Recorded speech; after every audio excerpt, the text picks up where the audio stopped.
Today we shall discuss inductive and deductive method in research methodology. Actually, these two methods are part of logical reasoning.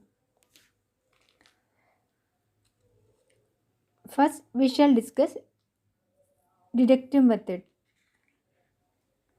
The This is a method of studying a phenomenon by taking some assumptions and deducting conclusions from these assumptions. Deduction is a process of reasoning from general to particular or from universal to individual. Deductive method is a part of scientific method. In previous lecture, I have already discussed what is scientific method.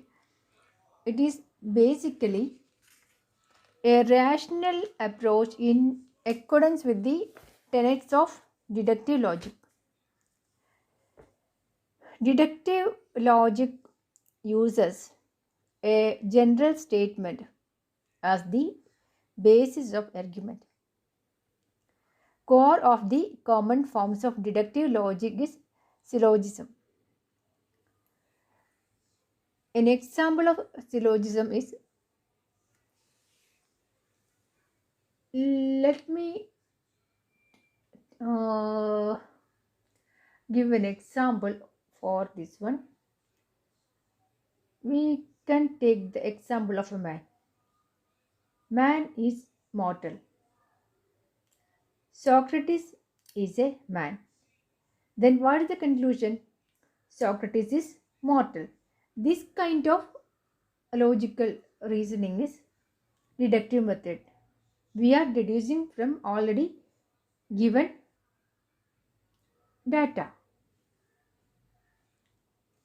The third statement follows from the first and second statements taken together. So, this is known as deductive method. When researchers propose a study of the causal factors of the delinquencies which are on the increase and which seems serious to them, they have some general anticipatory idea as to what to observe and what specific facts in the main would be relevant to their inquiry, even though they may not have realized these implications. Then, on the basis of their observation, they formulate certain single proposition as to the causal factors of delinquency. That is, they deduce from the complexities of observed behavior certain single ideas.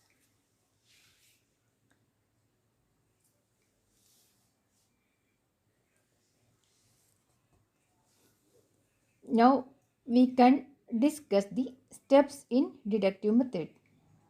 First step is exploration of the problem. That is first steps exploration of the problem. An indispensable preliminary to any investigation is the existence of a definite problem in the mind of the researcher. The problem must be one of significance for the actual world. Second step, setting up of the hypothesis from assumptions. Setting up of hypothesis from assumptions. Here, researcher has to select the assumptions from which the conclusions will be derived. The assumption must be derived from observation. They must be close to reality. On the basis of suitable assumptions, hypothesis may be formulated. A hypothesis is a conjuncture, a hunch of the possible connection between the two phenomena. Then third step, theoretical development of the hypothesis. Theoretical development of the hypothesis.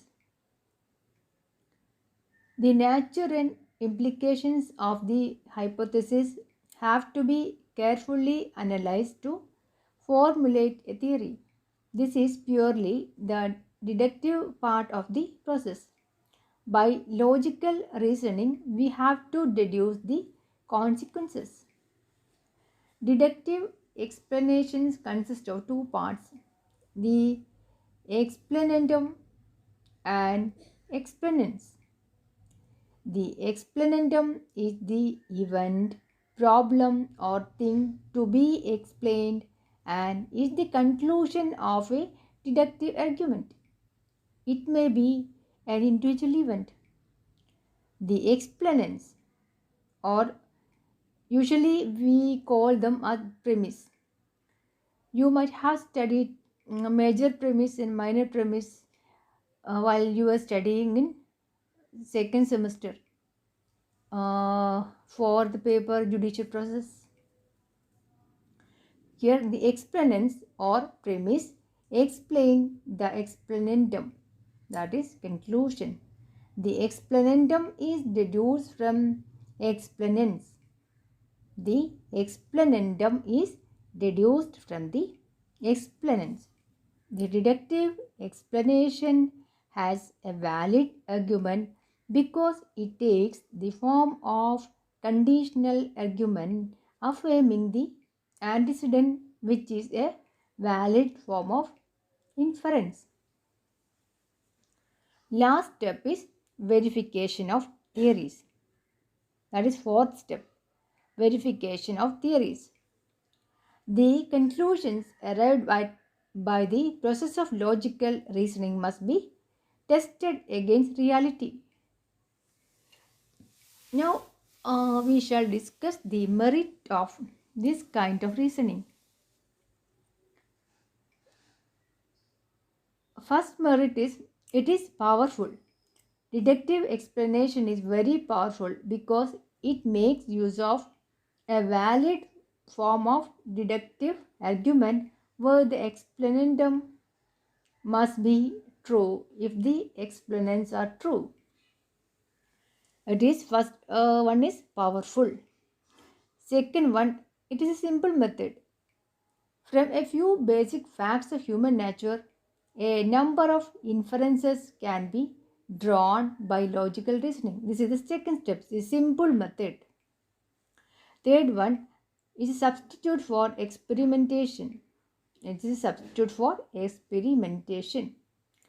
It is not possible for the investigator to conduct controlled experiments with the legal phenomena in a library. He can therefore fall back upon deductive reasoning. Fourth point or fourth merit, it is accurate and exact. Accurate and exact. The deductive method leads to the generalizations which are accurate and exact. Now we shall discuss what are the demerits of this system. First point, it requires high degree of logic and reasoning. It requires high degree of logic and reasoning. Not everyone can use deductive methods successfully, and even many experienced researchers have been trapped by faulty reasoning. Second demerit, danger of building inapplicable models. Danger of building inapplicable models. If the researcher confines his research only to abstraction, his model may have the elegance and be logically beautiful, but it may be far removed from real life. Danger of building inapplicable models. Third point, valid under assumed conditions. Valid under assumed conditions. The theories arrived at by deductive reasoning are valid only under assumed conditions. The assumptions must be valid if the theories are to be hold good. Fourth point, not applicable to all type of studies. Not applicable to all types of studies. Deductive method can be applicable to the limited studies only.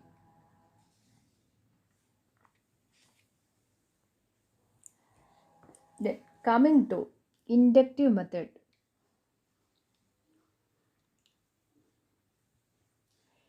Inductive method.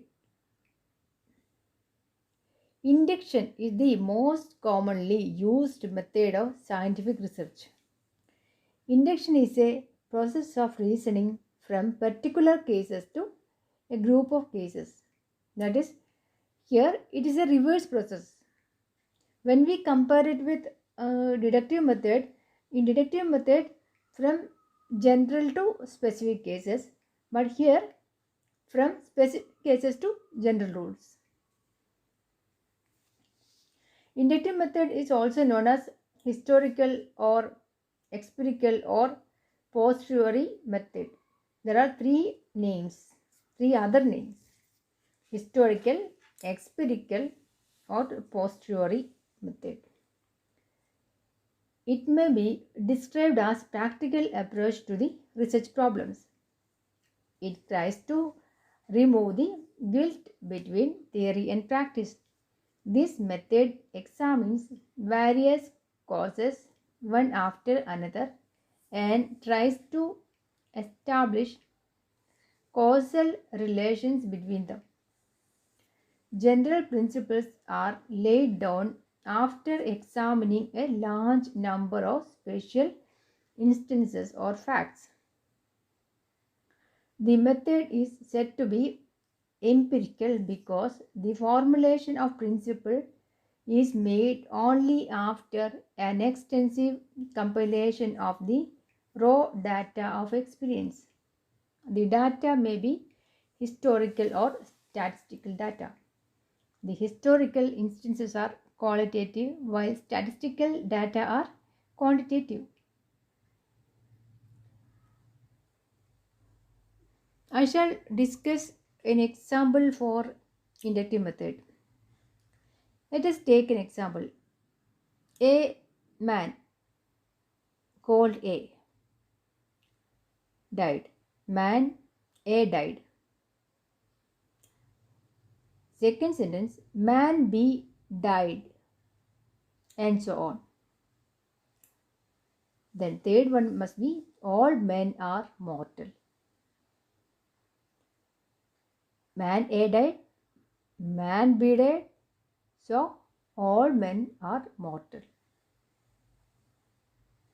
One comes across the death of so many individuals. On the basis of these observed facts, one may infer that all human beings are mortal based on inductive reasoning.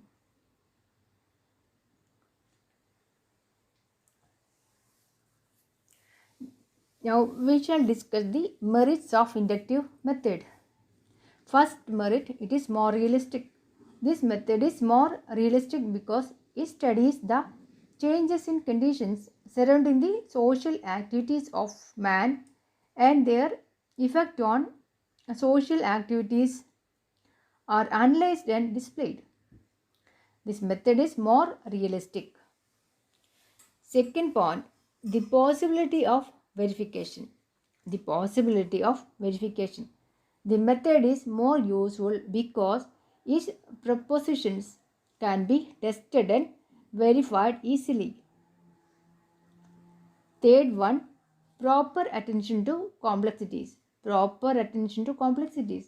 This method takes full note of the complex relationship found in actual life and examines them carefully. Fourth one, dynamic approach. This method takes into consideration the changeable nature of assumptions in its analysis. It does not consider facts to be stable. It is a dynamic method. These are the 4 points.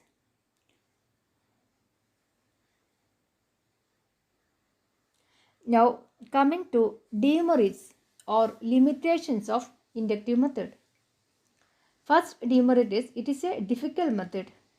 This method cannot be used by a beginner or a common man because it is impossible for an ordinary person to collect facts, study them, and derive some conclusions out of them. The cost is too much for him. Then, second demerit, danger of bias. The propositions obtained through this method are based upon data collected by investigators. Therefore, there is a danger of investigators' bias entering into propositions. Third one, limited scope of verification. Limited scope of verification. Since the propositions obtained through this method are based on a few facts, the universal applicability of these propositions is always in doubt. Fourth one, limited use in socio-legal studies.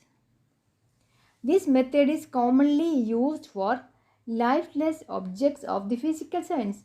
In socio-legal studies, uh, we study a man's problems. As such, the method has limited use.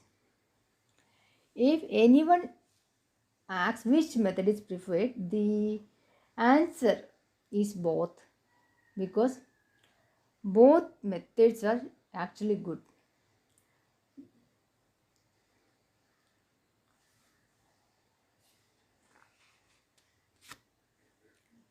So, we cannot say which method is good or which method is bad. Depending on the types and nature of research, the experience of the researcher, we have to take or we have to select the method depending on our choice.